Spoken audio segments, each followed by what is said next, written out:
నేను కాంగ్రెస్ పార్టీని ముఖ్యంగా ఇక్కడున్న కాంగ్రెస్ ప్రభుత్వాన్ని సూటిగా ఒక 3-4 ప్రశ్నలు ఆ పిల్లల తరపున మా పార్టీ తరపున కూడా అడుగుతా ఉన్నాను. ఒకటి, ఇవాళ మీరు చేస్తున్న దాష్టీకం, మీరు చేస్తున్న అరాచకం గత 3 రోజులుగా వందల సంఖ్యలో బుల్డోజర్లను పంపి, వందల సంఖ్యలో అక్కడ హిటాచీ మెషిన్లను పంపి, వందల మంది పోలీసు వాళ్ళని పెట్టి ఎందుకు ఇంత ఆగం, ఇంత గందరగోళంగా అక్కడ ఉండే చెట్లను కొట్టేసి, అక్కడ ఉండే జంతువుల్ని తరిమేసి, అక్కడ ఏమీ లేదో అంత బంజరు భూమి అని చెప్పడానికి ప్రభుత్వం ఎందుకింత ఆరాటపడుతున్నది చెప్పాలని నేను కోరుతా ఉన్నాను.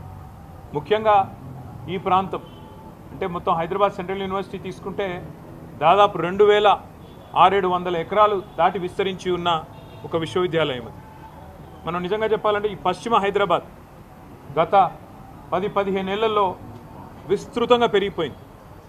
అది మన గచ్చిబౌలి కావచ్చు, నానక్రామ్గూడ కావచ్చు, ఖాజాగూడ కావచ్చు, ఆ ప్రాంతం మొత్తం శేర్లింగంపల్లి దాకా ఎక్కడికక్కడ ఇవాళ కోకాపేట దాకా విస్తృతంగా ఒక కాంక్రీట్ జంగల్గా మారిపోయిన పరిస్థితి. అక్కడ నిజంగా చెప్పాలంటే ఇప్పుడు జరుగుతున్న కన్స్ట్రక్షన్ బహుశా భారతదేశంలో ఏ నగరంలో ఇంత స్మాల్ ఏరియాలో అంత పెద్ద ఎత్తున కన్స్ట్రక్షన్ ఎక్కడ కూడా జరగడం లేదు. ఇది వాస్తవం.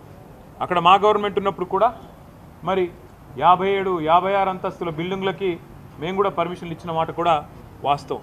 ఇవాళ అక్కడ జరుగుతున్న నిర్మాణం కొన్ని లక్షల కోట్ల స్క్వేర్ ఫీట్ల నిర్మాణం అక్కడ జరుగుతూ ఉంది. ఒక కాంక్రీట్ జంగల్గా ఆ ప్రాంతం మొత్తం భవిష్యత్తులో మారబోతూ ఉంది.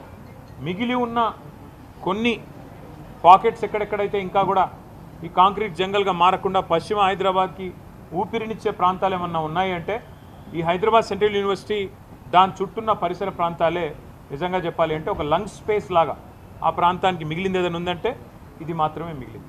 వాళ్ళ పిల్లలు ఎందుకు కొట్లాడుతున్నారు? ఒక ఎన్వైర్మెంటల్ ఇంపాక్ట్ అసెస్మెంట్ అనేది చేయకుండా ఎట్లా మీరు 400 ఎకరాలు ఇష్టం వచ్చినట్టు మీరు అమ్ముతారు? మీరు ఏ హక్కు ఉంది మీకు? ఏ మాత్రం ఇంపాక్ట్ అసెస్మెంట్ చేయకుండా, ఎన్వైర్మెంటల్ ఇంపాక్ట్ అసెస్ చేయకుండా ఏ రకంగా పర్యావరణ మీద ఇంపాక్ట్ పడుతుంది అనేది చేయకుండా ఎట్లా చేస్తారు మీరు అని చెప్పి వాళ్ళు కొట్లాడుతున్నారు. రెండవది,